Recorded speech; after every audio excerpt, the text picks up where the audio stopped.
Hey guys, today I'm working with a like new condition Samsung electric dryer. It's got the multi-steam vent sensor. It's got all kinds of features and everything on it. Just about anything and everything you'd want or need, it's got it. I've got it running right now. You can hear it.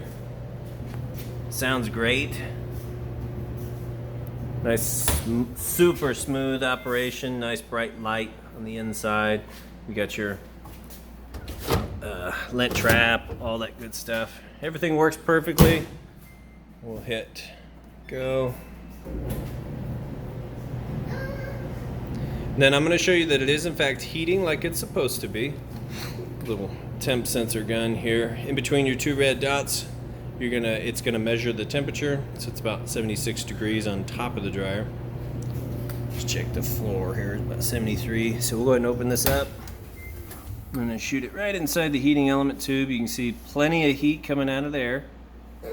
Take a picture for the ad. Then the inside of your dryer is going to get anywhere from about 95 up to 195, and that just depends on what you choose as your heat setting up here. So you can switch your temp to, not while you're in a cycle, but let's just start over.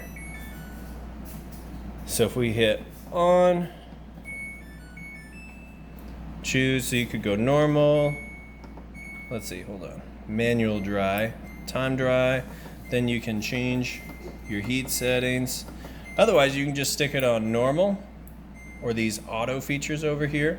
So these are your sensor dry. And then you also have some steam cycles down in here.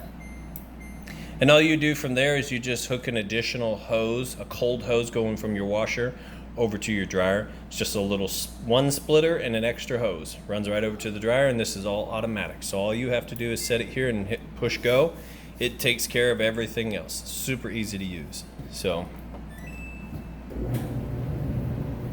there you have it. Now you know it works perfectly. If you have any questions, feel free to reach out. Otherwise, I do appreciate you taking the time to watch this video. Have a great day. Thanks.